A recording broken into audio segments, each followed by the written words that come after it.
Hi there, and welcome to another episode of TPi Talks and a new section called Crew Call. On the line, we have Jacob beaming in from Hello.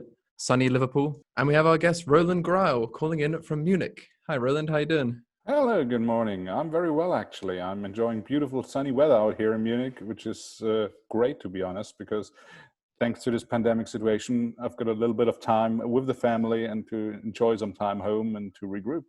Now, any readers of TPi will be more than familiar with your work, Roland. I mean, it's everyone from Adele, Phil Collins, Rolling Stones, Rammstein. Most recently, I actually picked up the issue while I was upstairs. Oh, nice. But in terms of, just to talk about, well, the now really, in terms of the pandemic, when did you first get the news and how long have you been at home for? What were you working on during that time? I've now been at home since mid-March, basically. I was heading out, or I flew out to Mexico City to do a show there with Guns N' Roses for my friend Opie and my friend Mikey Duke, looking after the video side.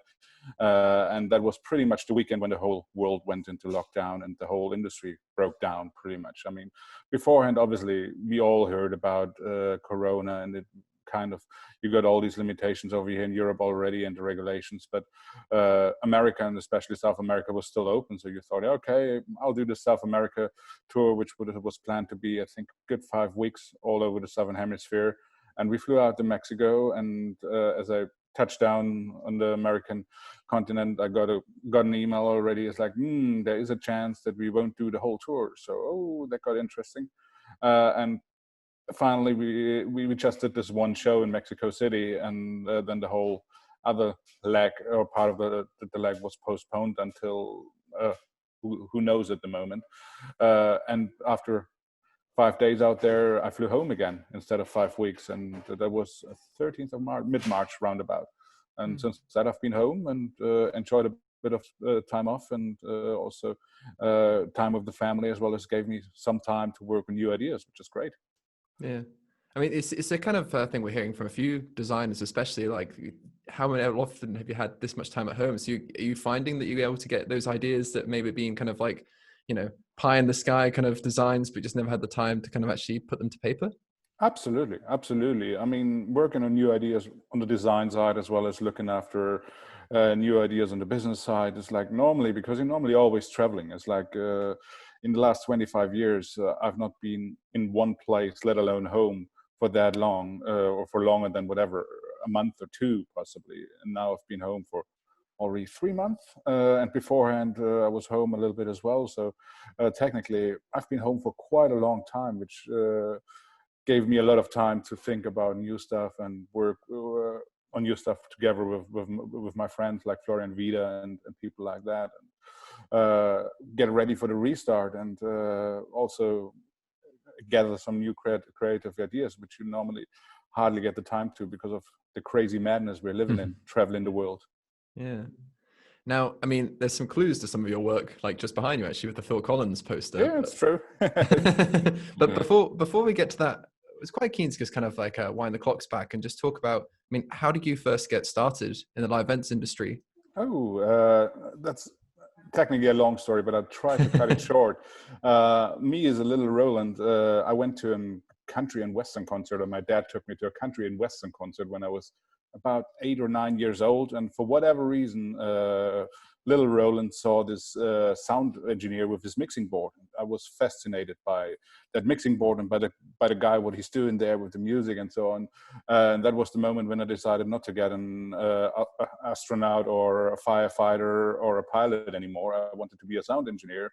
And then over the path of my youth, I started to build my own little lighting and sound systems for my room back home, and then I rented it out to smaller parties. And at the age of whatever, I think 16 or 17 was the first time I got involved in bigger shows, because I took a job as a stagehand, and I put up 20,000 folding chairs at a concert in Munich.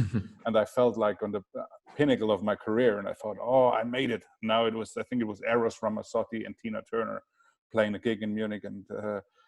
And lucky enough, after I finished school with 18 or 19, I got involved in kind of the serious business in the real industry, and I started working on small gigs as a lampy lighting technician. The sound idea was gone by then, so I concentrated more on the visual side of things. Over the years, I was lucky to meet the right people and kind of follow down the career path, and started to work on more international tours and projects, but starting really from the bottom up, like literally pulling cables and pushing cases. Mhm. And then at some point I got a little bit more into programming and started on that side, and that over the years kind of got me into the role of doing more design work and creative work. And thanks God to many people I worked over the last 25 years. I had the honor to learn from some of the best in our industry and work with them, and they gave me chances. People like Patrick Woodruff, Adam Bassett, and all those folks are over here in Germany, Teddy Goetz and Terry Appold. They gave me chances, and I learned from them. And so that was the breeding ground for where I am now. And I mean, lucky enough, 25 years later, I'm still in a position that I don't call it a job. It's like literally, I get paid to have fun, or to live my passion. Are you a big music fan as well? Was the kind of the love of the music the first thing, and then design came after? I was always into music. I mean, I even played drums in my youth, funny enough, All right. but that career was not really successful, I would say. I played in a death metal band, and at the age of, I think, 16 or 17, we had our first kind of real gig in front of 500 people, and we were pulled off after the third song because the 500 people began to leave the room. So we were not that talented. And at that point of time, I was when I made the decision to jump on the other end of the cable. And it's like possibly a rock star is not a career for me. So, but I've always been into music, and I love music, and that in combination that I always kind of love to be creative and work with stuff and work with technology and make the best use of it to create good designs and put it all together. Hey, lucky enough, I was fortunate to make a career with that. Mm-hmm. I mean, now like kind of running through that list of artists, we're talking about kind of, stadium acts. Like, and I just want to kind of talk about how someone that, was passionate about lighting kind of got their first few tours, and then suddenly well, not suddenly, obviously it was over a 25-year period, but now it's working in stadiums. Could you just talk through kind of some of those big milestones when you're working from, the small clubs to the arenas to obviously the kind of the biggest shows that are out there? I mean, to a certain degree, I always followed the plan of. I think the word milestone is really good for it. As I said, when I was standing there putting up 25,000 folding chairs, working as a stagehand, I thought that's great. I made it.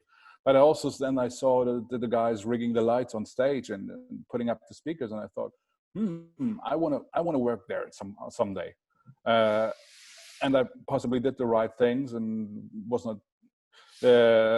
not too bad. So I moved on, and whatever 2-3 years later, I was standing not on this scale yet, but I was standing on the stage rigging lights and putting together a lighting system.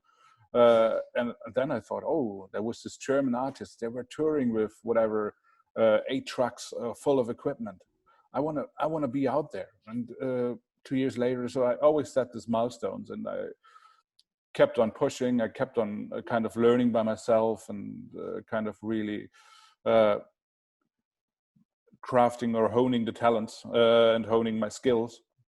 And as said before, and then I was also quite lucky at the right times to meet the right people who then said or gave me chances to build. And then after that, being a lampy out there, I started, I want to get behind this console and push some buttons and make the lights flash. And I started to jump into a rabbit hole, which I was, thanks God, able to. And somebody gave me a lighting console. And I was in this rabbit hole with a few lights, and I was learning by myself because I never had any formal education or study or anything. It's like, and I played around with the lights, and so I learned how to program lighting rigs. And obviously, you don't start with a stadium scale show.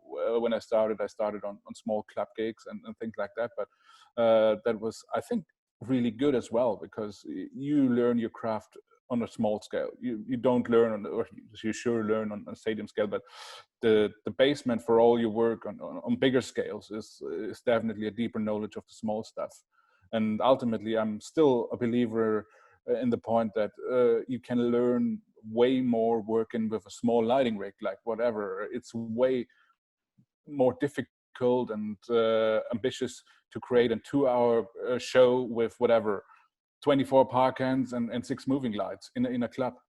So make that a good show. If you can do that, it's just to go into the next step. It's just about the organization and getting a structure into it. But from a pure visual kind of talent point or work point, it's way better to learn on a small scale and build on that. If we could talk through like some of the projects you worked on in the last couple of years, we're going to start with the Rolling Stones, I suppose. Like, what is your process for a show like that? Like, they come to you, stadium shows happening, the tours happening. Could you just talk through the kind of building blocks that like go from a board meeting a year later ends in a stadium show?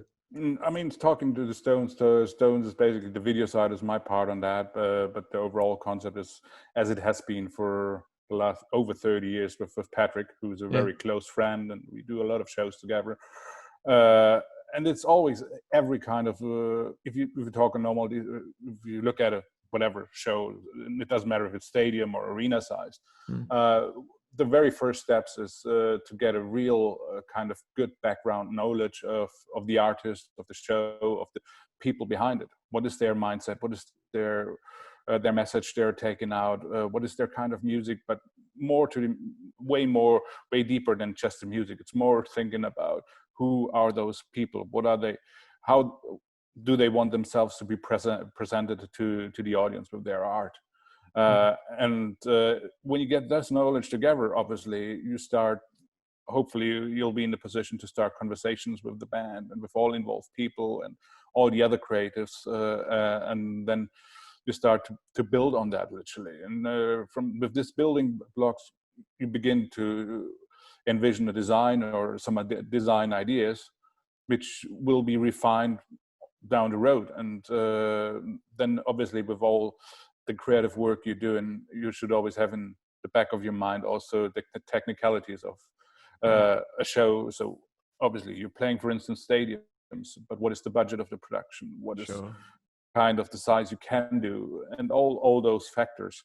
And then you craft a conceptual idea, which you then translate into a more technical design. So you decide whatever structure you build or however the stage will look, or and with that in the back of your mind, what kind of looks you want to create and what kind of moods you want to create.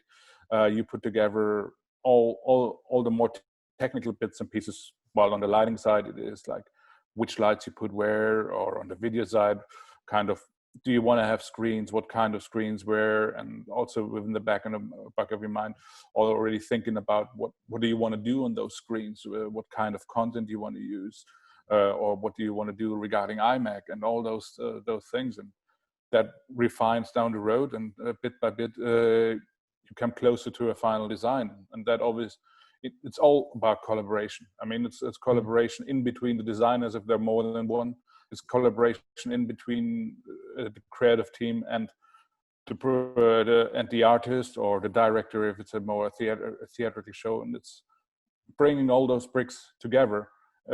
You form that design and you build that creative idea, which hopefully leads to a good end result. Yeah. I mean, that's an interesting point you bring up as well, because it seems, over the last few years, there's been a kind of changing setup in terms of the personnel that kind of make a show happen. We've got, show designers and directors that maybe wouldn't have existed back in the day when we're talking about, several trucks and a rig full of par cans. And now it's almost have like, it's got the rhetoric of like almost like a theater world coming into live touring. And you've kind of been at the forefront of some of these shows. How have you found it change over the last few years in terms of, these extra people and more of a collaboration with different departments? Absolutely. I mean, as you said, when I started to get into more program design work, possibly you've been the programmer, the designer for lighting in the one person. And in a traditional way, you always, on the bigger shows, you had multiple designers. You had a set designer, you had a lighting designer, you had possibly somebody for video, and so on and so forth. First of all, within the last few years, the possibilities got way more with you, which you have. So you've got more technology out there which you could use. You've got more gags in terms of automation and special effects and all that stuff. So the technical part of it got way more complex, and the shows got bigger and bigger and more complex. This is the one thing, and but on the other side, on the very positive side, the whole visual side merged together more, because obviously it is. I think it's the wrong way to think about a show as purely a lighting design, or as purely a set design, or as purely the video side of things. You only will create, or you will only be able to create a cohesive design or cohesive result if you look at the whole thing in a very holistic way, like look at it as a production design. That doesn't mean that you are the designer for everything. It just means the set only will look good if the lighting works with the set, and vice versa.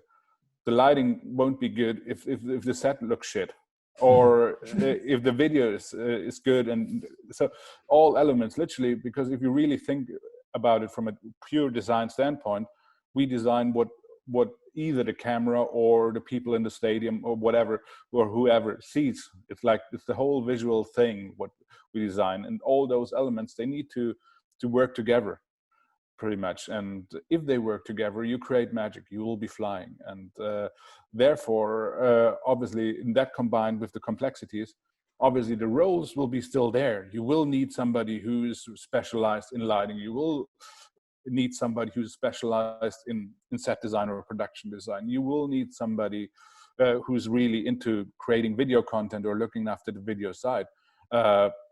In the perfect world, then, this is what you just said, there are now people coming into the industry or kind of roles in the industry, more like I would say a creative director, who's literally on top of all of them, not dictating, but just bringing all those separate departments together and merge them together, so that you make sure that everything works together and every department has got their moments and everything looks together well. And thanks God, also, if you look at the technical side, the different departments and the visual side, they're merging together with the introduction of media service about 20 years ago. Now refined with multiple systems out there that kind of merges video and lighting together, and that's just it just makes sense. And so you get a way better opportunity to build something cohesive together. Right. If you were to look back again on your kind of the shows you've worked on, where you're like, you have, as you're saying there, you have the video and the lighting and the set, and it works as a real kind of cohesive whole. Can you just think of some moments and some shows that you're like, we nailed it as a team? That's the one where everything is working on point together, and it just seems to be one whole rather than different elements. Absolutely. I mean, I think we've achieved that quite well in most of our shows in the last few years. Not to be arrogant here, but I mean, it was always kind of the goal to do that and to bring it together well. But obviously, there are those special moments where you literally still sit there and get goosebumps. And there could be, I mean, Rammstein, for instance, is still a show we are all very proud of, what we achieved there in the whole creative team. And that is a prime example, because it's also the right technology for the right job and the right design for the right client. It's not using technology for technology's sake. It's using kind of the right technology for the specific reason to use it for that show.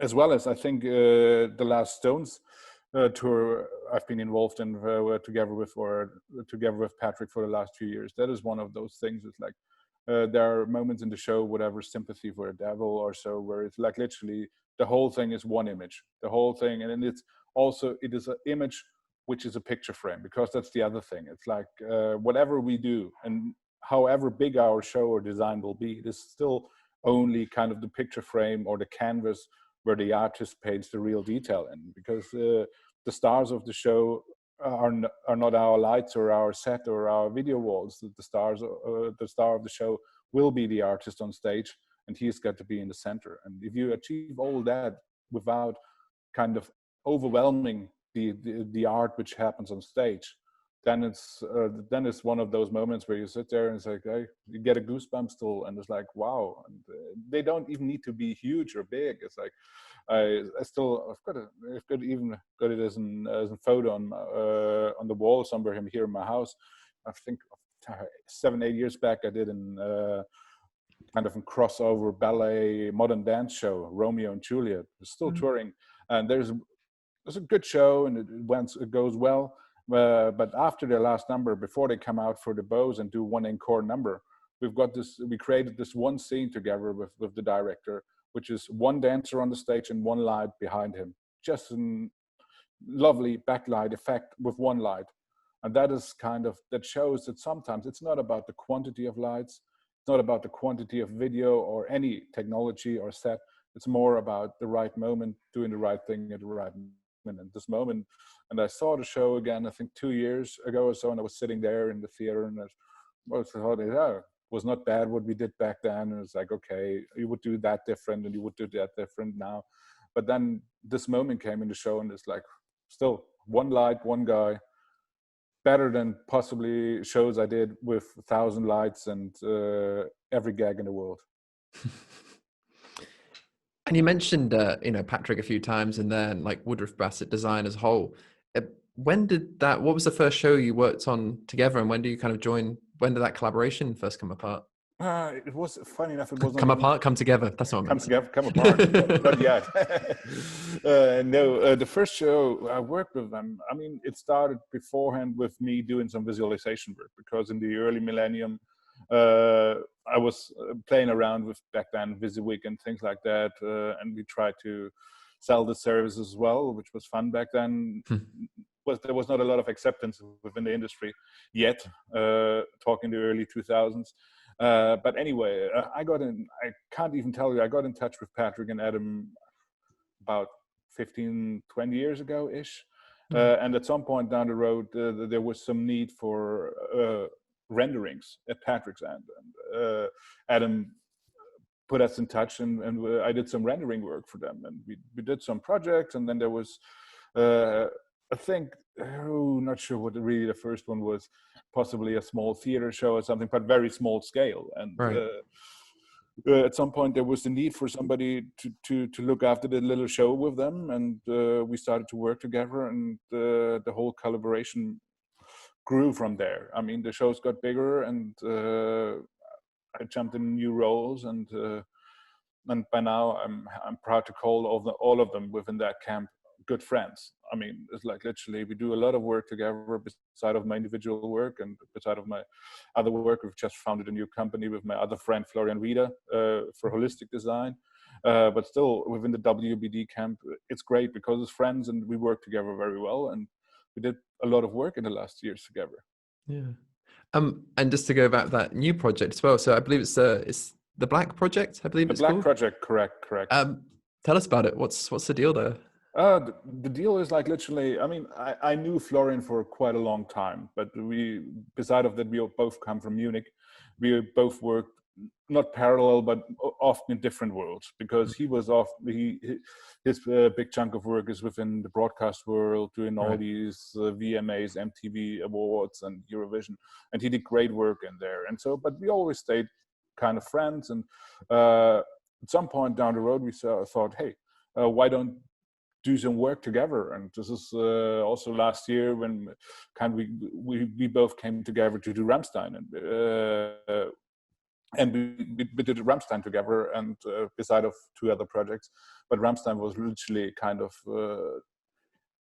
the reason for thinking about the Black Project and all that stuff further down the road, because Rammstein was, first of all, I think the result was not too bad. So it was a quite decent show, which we produced together as a team.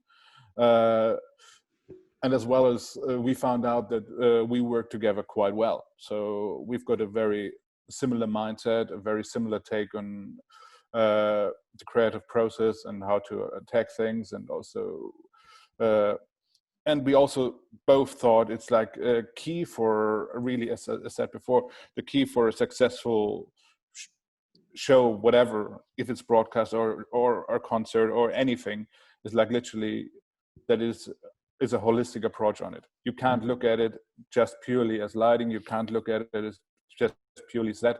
It has to work together from the get-go. And this is why Rammstein worked out that well, because we worked together on the first sketches for the set together, and that gave us on the lighting side the capability to put in the right lights and so on and so forth at the right positions, and all grew together. And now after doing that last year, obviously being out for many dinners and had good times, and we thought, why not to join our forces a little bit and give the market a new option to go to for holistic design work. And we are now at that stage that we founded a company in LA together, the Black Project, which is growing. I mean, thanks to the pandemic again, it gave us the possibility to really work on the company and put it together. And there are some projects in the works for next year. I hope we get our new website online within the next few days. So, which is also, it's crazy. Normally it took me, I think about 5 or 6 years now to put something on my private website. Yeah. And hey, let's see where it goes. It's like the Black Project it could be anything you want it to be to a certain degree. It's like we can offer holistic design, we can offer just purely set design, we can offer anything they want us to. We can offer a full creative production, because the great thing is we've got a great network. I mean, I will still be involved and will still work with Patrick and WBD. So that's a great asset. They are definitely, without a doubt, one of the leading companies in lighting design. There are creative producers out there which are good friends in every market around the world. So it's a company which is not kind of limited by their own resources. It's a company that can be for every project what it needs to be, and for whatever the client wants us to do. And hey, let's see where it goes. I mean, at the moment, it's good to have the time to build it properly, but at the other end, it's like obviously we're a little bit on a pause button, like the whole industry is. But let's see where it goes with the Black Project. Yeah, and hopefully. It's really cool because, like, right now, I'm sure Jacob will kind of back this up as well. The amount of times we're going to kind of shows, and it turns out there's a creative, like, it's called like a creative house or a creative company where it's a collective of LDs and designers and their kind of names to it. So you're kind of getting a bit of a taste of various kind of designers in these massive shows, rather than maybe just, as you were saying before, one LD that was behind the whole thing. And do you find that a lot of kind of artists and management are really enjoying that new setup where you're going to like a company for a design rather than an individual?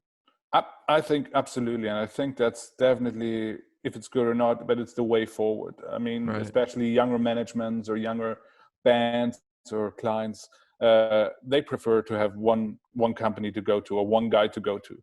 It's like literally they hire whatever, let's say the Black Project. Or if you look at Rammstein, for them it was very important that Woodruff Bassett Design, who was the contractor for the whole creative part, is not only looking after the lighting, they look after the set as well, and they look after everything. So they want one kind of contact, and they want one invoice at the end of the day. So obviously for them it's easier, because they don't need to deal with different identities. They don't need to deal with different personalities. So they can go there and it's like, whatever, call Roland, and it's like, hey, we want to have a show. That's the budget. That's the idea. Produce that completely. And so I think the future for at least a lot of the shows will be those more kind of production houses, or however you will call it. I mean, there is no real name for it yet, at least. The industry will find one for sure. But it just makes sense. And ultimately, it's also, if you look at it from a creative standpoint, it just makes sense there as well. If you get one guy kind of leading a certain project and putting together all the strings between the different creatives involved and the different design or the departments involved, either if they're full-time with that company, or if it's in kind of, you bring together the right companies for that specific project, but with a kind of a company which is above that, doesn't matter. But he can bring them together and make sure they work together and not against each other. And also from a money standpoint, if you attack it that way, you can produce, I think, more efficiently than you could do with 3 or 4 people cooking all their own little meals. Absolutely. And I'm talking about kind of the future. We put it out on social media that we were speaking to you this morning. And I think, Jacob, there was a question about kind of getting into the industry, I believe. Yeah, so someone called wits.io from Instagram asked your opinion. What is the best way to get started as a lighting designer?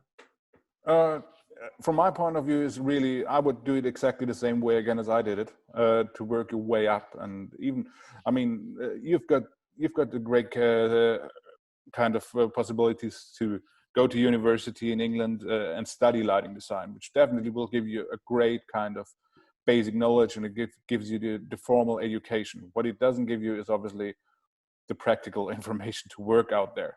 So I can only suggest is like literally get out there, start with possibly a local theater or a local lighting company, doing smaller gigs, and work your way up there, because that gives you a solid foundation. That gives you also a solid understanding of all the technicalities, because this kind of design we do in our entertainment world, it's always an art form which also needs to work within the technical limits, and also needs to work within the budget limits.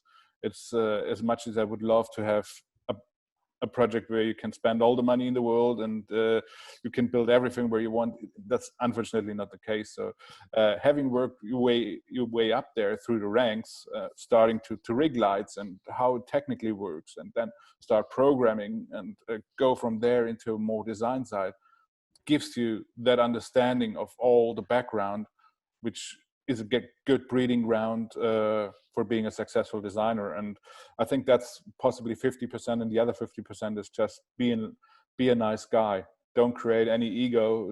You're not a star. We're all working together, and we've got to be nice. And it doesn't matter if you go into a stadium or in an arena. It doesn't matter if it's a local cleaner or if it's Mick Jagger on the stage. Always be polite and nice, and be a nice guy, because that's at some point down the road, the higher you get up in these ranks, it's obviously your skill needs to be there and you need to deliver your job. But to get more successful, it's getting, I wouldn't say political, but it's also about how you sell yourself and about social competence in between people. And those two elements, hey, I think then you've got a bright career ahead of you. Yeah, a recipe for success, I guess. I hope so. Yeah, Ryan Pavola on Facebook asked, hey, what is the design process and the process for the current Rammstein stadium tour rig? I mean, the design process is like I said at the beginning, is like we started in 2018, early 2018, myself, Florian, and then later on as well, Patrick, when he jumped on. We started to think about the band first, and we did our research about their career and the people behind it, and to create and get an idea of the whole Rammstein topic. Especially Rammstein is very specific in that case, because they've got a very defined own visual world. Also, thanks to the work people before us did there, like Leroy, when he was working and designed their shows for nearly 20 years. He did great work, and they defined a specific world, and you've got to fit whatever you present them or do with them has got to fit in this specific world. It is an evolution, and we'll build on that, but it has to fit in there. So we started to put our ideas together, and we brainstormed, and Florian and myself had good discussions about it, and from there we built an initial idea with some input from Patrick as well, and we built that idea. And funny enough, that idea ended up in some concept renderings and some visualizations, which are not too far off from the end result. In the next step, obviously, we presented that to the band, and at some point when we presented that, they decided they liked our approach and our idea visually, and we met, and we also found out that because that's key for any successful collaboration or work for an artist or for a director or for whoever, is that you also personally click, that you are in the same wavelength, that you can talk ideas and develop ideas together. that's a must to create something good. Because if it's like a situation where the artist is the boss who dictates everything and doesn't want to talk to you, doesn't work. You can't create magic doing that. So we found out with the band, and that the whole thing worked together. And from that point on, obviously, by that point also we had all the kind of the variables together that we knew it will be a stadium show. The budget will be round about that amount of dollars. It has got to be tourable, and it has to be whatever could be. It has to be built in a certain amount of time and loaded out in a certain amount of time. That all went into our design concept on the technical side, and then from that point on, when we decided to really work together with them, or they decided to really work together with us, it's the other way around. Basically, we all created this great brain trust between the creative team, myself, Florian, Patrick, but as well as the band as well. That they were very, very involved in the process. They came up with great ideas, and so we built that show together. And down the road, obviously, then you end up with a final technical design which fits into the budget, and they sign off to pay for. And this is then the step when we also bring in more the technical design world. We had great help from our good friend Jeremy Lloyd from Wonderworks, who did all the technical design stuff, because a lot of stuff is custom made and just manufactured for the purpose. And you build that whole thing together, and then at some point you go more into detail, because at all those stages you obviously think about the music, but you will have a rough idea of what you want to achieve, which looks you want to achieve. It's more a look per song which you think about at that stage. And at some point down the road, then you go into more detail. So you start with this wide brush stroke, and then you go to the more fine art stroke brush at some point, and you nail down. And then we came together the first time, did a week in London to work with our programmers to put together the basics, and program the show then in Berlin in 3 weeks, and rehearse it and bring it out there. That leads quite nicely on to the next question as well, which is by Matt Decondon on Instagram. And he's asked, when you first approach a new design, what's the first thing you look at? Is it the fixtures? Is it the overall shape of the rig, or anything else? Before all that, I mean, the fixture choice comes way down the road. The first thing is get as much background knowledge about the band or whatever you're working for, what their vision is, and based on that, you create kind of a design, a rough design, which holds, obviously, you envision some looks you want to create and some emotions you want to transport with your design, and that then when you've got that together, if you get your basic kind of visual vision together, or design vision together, you then go down the route, obviously, how you can translate them into reality in the best possible case. This is the point where you then go, it's like, okay, what kind of lighting fixtures do you take to create that specific look, or what kind of LED wall you want to put there to create that specific background, and that all obviously also includes thinking about availability, because there are many lovely lights out there which manufacturers offer, but if the vendor for the tour can't deliver them, it's not worth it. It needs to fit in the budget, and you need to rely on stuff which is out there. So then it's getting more in technical details, and you pick and choose and make that work, so that your vision will be able to be reproduced in reality. Out of curiosity, actually, when new fixtures are coming to market all the time, and when you're kind of either going to a trade show or maybe even going to a rental house and they kind of show you the latest fixture, are you kind of keeping a note of like, okay, if I ever need this one effect, I know that this is my selection of potential fixtures? Are you always kind of keeping it updated? How do you kind of deal with? I try to put notes down if I think something is interesting and could be of use in the future. It got quite difficult in our days, because still only 10 years back in time, it was quite easy, because you had 20, 30 different fixtures which were Right. available, and they Yeah. were good and they were doing the job. And you got every year you got one new or two new things out there in the market which were good. But in the last 5-6 years, I mean, sometimes it feels like somebody is kind of releasing a new fixture every day.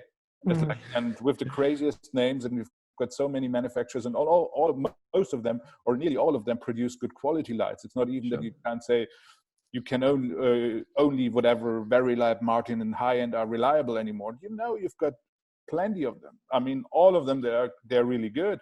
But also you've got to also say, often it's not reinventing the wheel. It's a lot of evolution. They're making things better, but it's the same kind of light which you already had before. I mean, trade shows are a good way to keep up with kind of new stuff. And I mean, we're in the blessed position that often we're getting invited, or the manufacturers want to show us things, and you look at stuff and then you note it down if you think it could be useful. Obviously, then in the next step, it's also important that your vendor either wants to invest in this new kind of technology, which you use for that project, or that it's available on the market, that you can get it. But obviously, you've got your fridge full of your normal elements, and you try to always kind of put new ingredients in as well.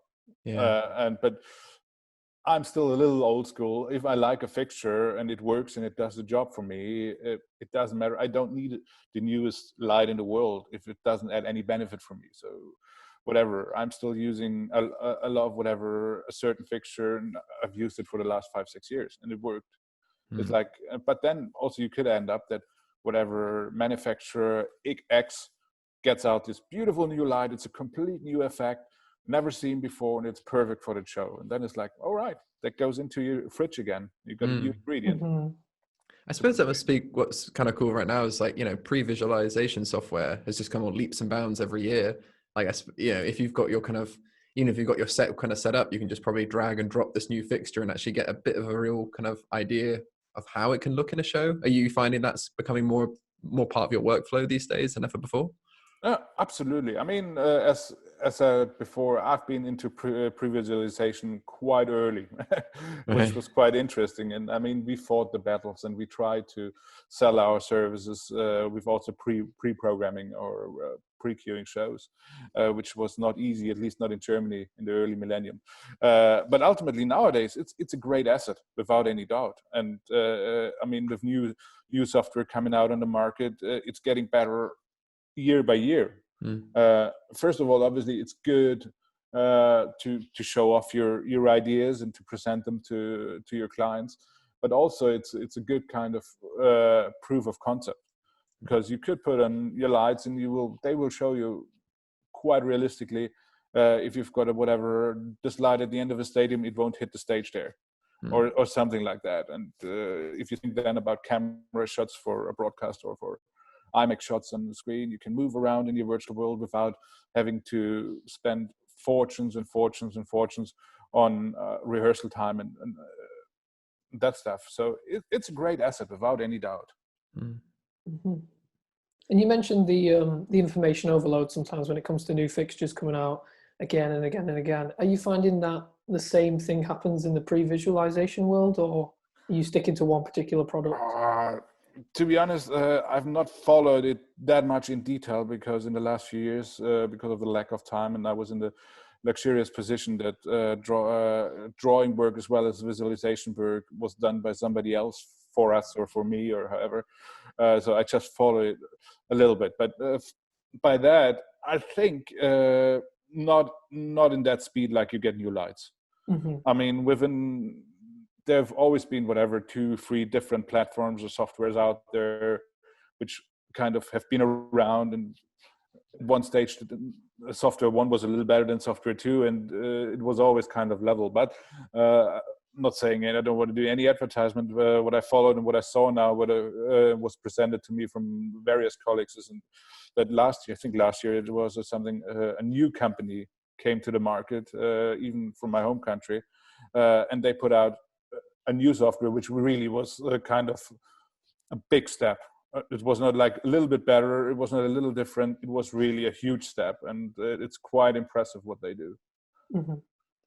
But it's like then I think this software will be around for the future, and the others will kind of catch up at some point. So, but it's not like everybody's releasing a software every day. Yeah. So what has it been like to kind of witness that evolution as well, from these sort of mannequins of age old to now these more interactive and sort of animated elements to pre-visualization?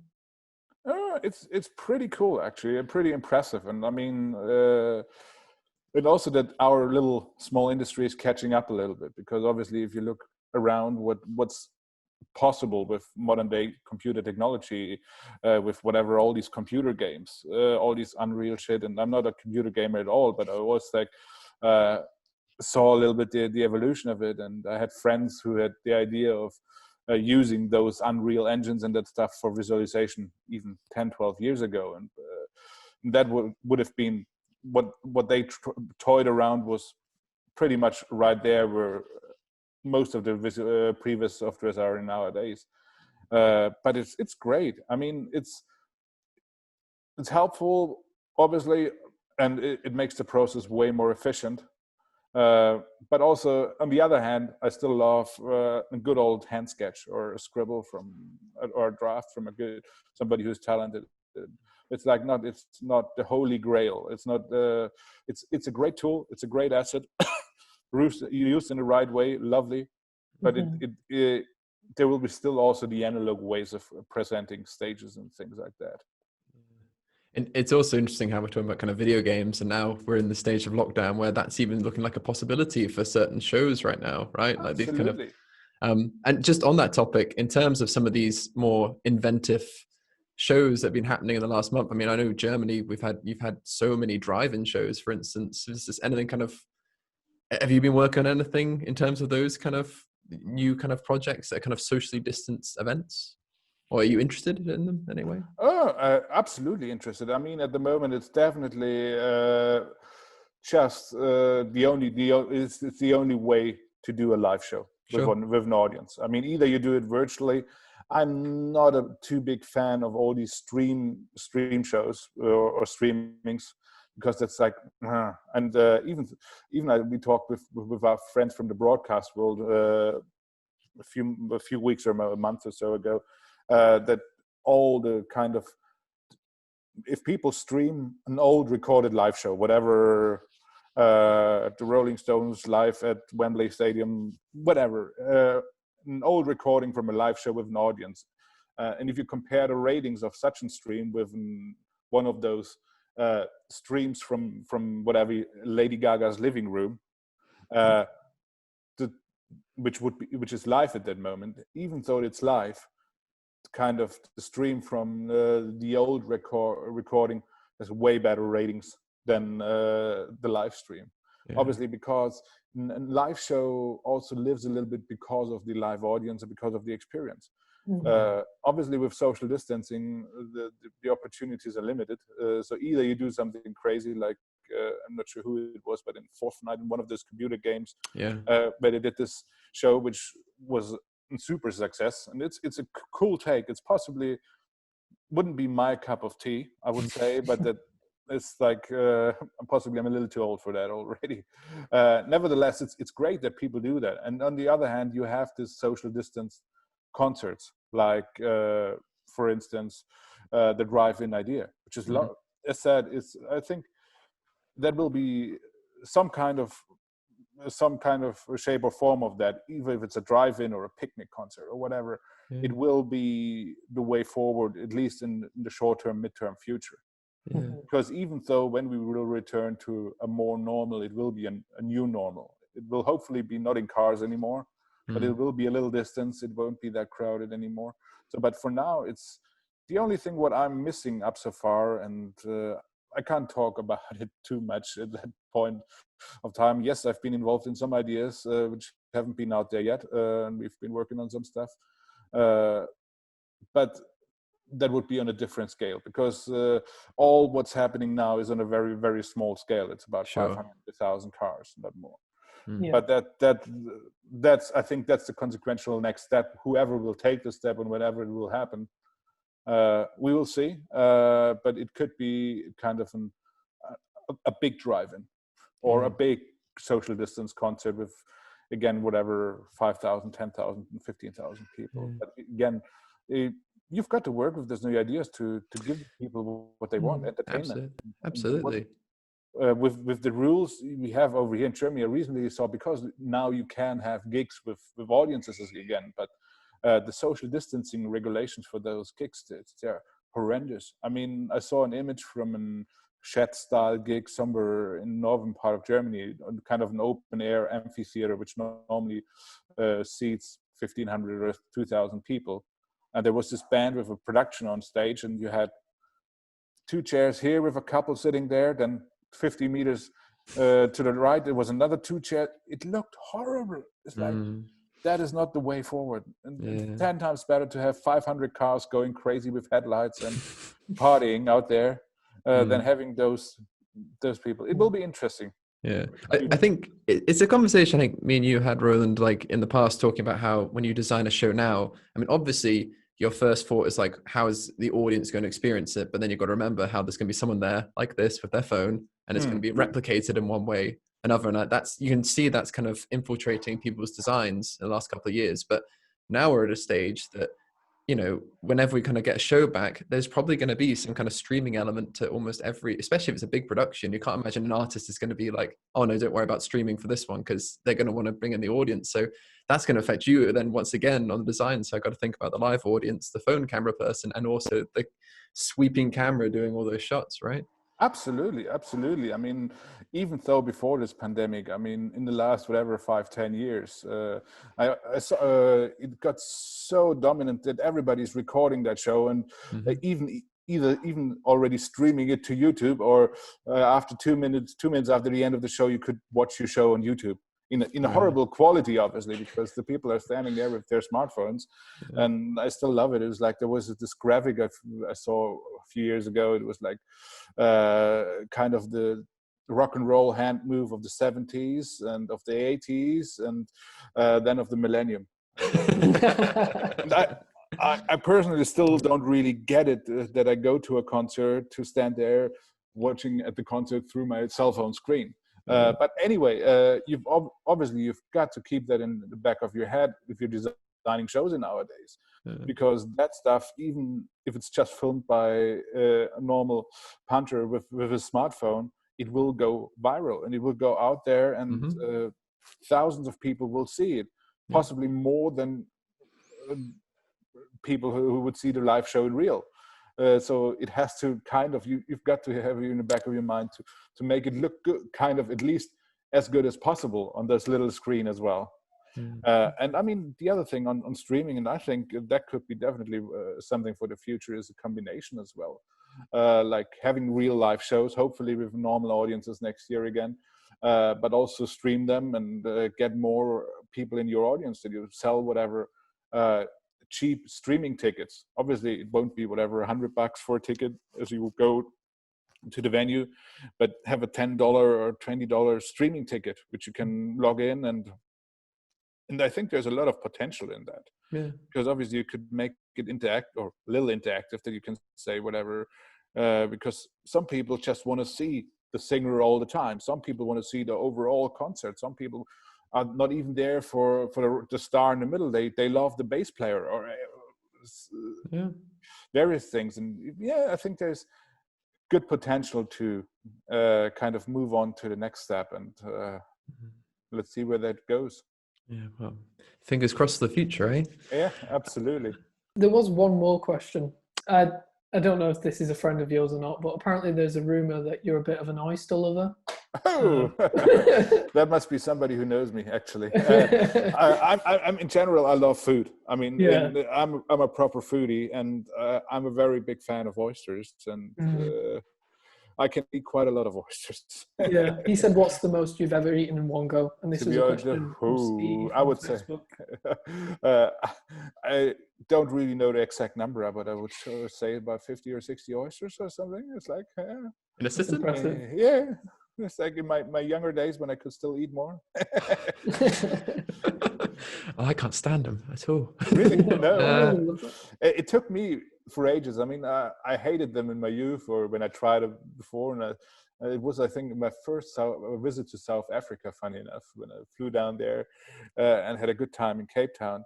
And I tried one there again, just for the shits and giggles, and I fell in love with them. It was possibly at the age of 27, 28.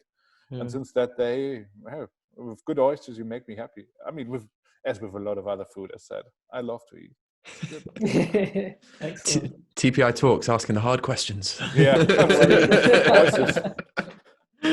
All right, man. Well, speak to you soon, yeah? Yeah, Absolutely. cheers. Perfect. Thanks, Chance. See you later, mate. See you later. Bye-bye.